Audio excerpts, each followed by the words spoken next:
পৃথিবীতে সব সময় সব কিছু সবার সাথে শেয়ার করার বিষয় না। জীবনে অন্তত দুটা বিষয় কখনো কারোর সাথে শেয়ার করা উচিত না।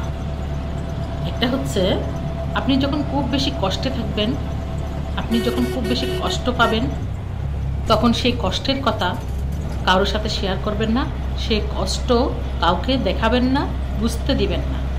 কেননা ওই কষ্টের মুহূর্তে কেউ কেউ আপনাকে সমবেদনা জানানোর ছলনায় খোসা মেরে যাবে, আর আপনার কষ্টের ক্ষততে, বেদনার ক্ষত বিক্ষত ক্ষততে অনেকে মলম লাগানোর ছলে লবণ লাগিয়ে যাবে।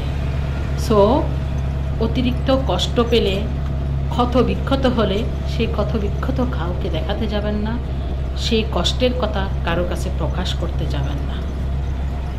আর নাম্বার 2 হচ্ছে, আপনি যখন খুব বেশি আনন্দে থাকবেন, সুখে স্বাচ্ছন্দ্যে থাকবেন, সেই সুখ স্বাচ্ছন্দ্য আর আনন্দ অন্য কারোর সাথে শেয়ার করতে যাবেন না।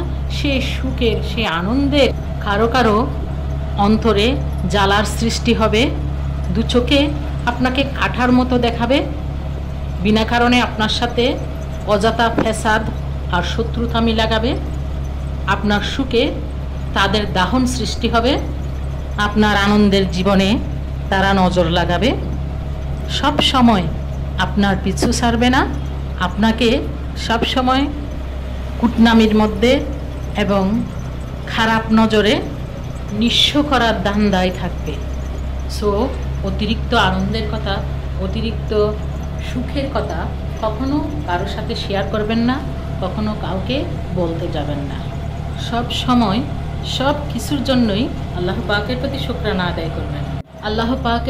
আল্লাহ পাকের প্রদত্ত প্রতিটি নিয়ামত ভোগ করার পর আলহামদুলিল্লাহ বলবেন, আল্লাহ পাকের প্রতি শুকরিয়া আদায় করবেন।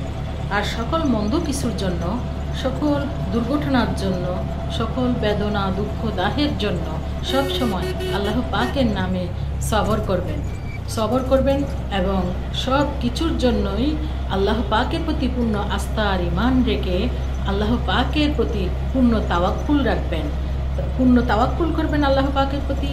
ইনশাআল্লাহ আল্লাহ পাক ওই বেদনা, ওই দুঃখ, ওই দুর্দশা থেকে আপনাকে আল্লাহ পাক তার অশেষ দয়ায়, অশেষ রহমতে পূর্ণ হেফাজত করবেন এবং পূর্ণ দুঃখ দাহ মুক্ত করবেন এবং প্রশান্তি প্রদান করবেন।